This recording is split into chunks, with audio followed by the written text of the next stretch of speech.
সকালবেলা ঘুম ভাঙল বিকট শব্দে। ছাদের উপর পড়েছে ভারী কিছু। বের হয়ে দেখা গেল ছাদের উপর এক বড় অবিস্ফোরিত মিসাইল।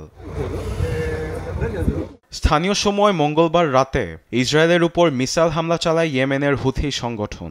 দূরপাল্লার ক্ষেপণাস্ত্রটি জেরুজালেমের দক্ষিণ পশ্চিমাঞ্চলের একটি বাড়ির ছাদে পড়লেও হয়নি বিস্ফোরণ। হামলার পর খালি করা হয়েছে আশেপাশের এলাকা। কেউ হতাহত না হলেও ইসরায়েলি সরকারকে কঠিন বার্তা দিয়েছে হুথি সংগঠন।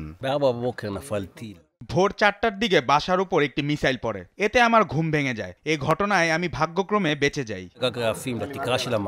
শুধু জেরুজালেমের আশেপাশের এলাকায় নয়, ইসরায়েলের তেল আবিবকে লক্ষ্য করে 12 ঘন্টার মধ্যে 3টি দূরপাল্লার ক্ষেপণাস্ত্র ছোড়ে হুথি সংগঠন। পুরো তেল আবিবে বেজে ওঠে সাইরেন। তবে শেষ মিসাইলটি ভূপাতিত করতে সক্ষম হয়েছে বলে দাবি ইসরায়েলি সেনাবাহিনীর। তারা আরও জানায়, এ ঘটনায় কেউ হতাহত হয়নি। অন্যদিকে এ হামলায় লক্ষ্য অর্জন হয়েছে বলে জানিয়েছে হুথির মুখপাত্র ইয়াহিয়া সারেয়া।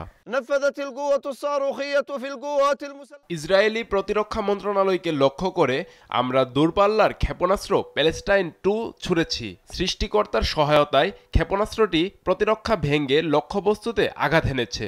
12 ঘন্টার মধ্যে আমরা ইসরায়েলে এই নিয়ে 3 বার হামলা করেছি। এমন পরিস্থিতিতে ইসরায়েলের বিরুদ্ধে লড়াই চালিয়ে যাওয়ার ঘোষণা দিয়েছেন হুথির মুখপাত্র। ফিল্ট্রেশন বন্ধ না হওয়া পর্যন্ত আমরা ইসরায়েলের বিরুদ্ধে সামরিক অভিযান চালিয়ে যাব।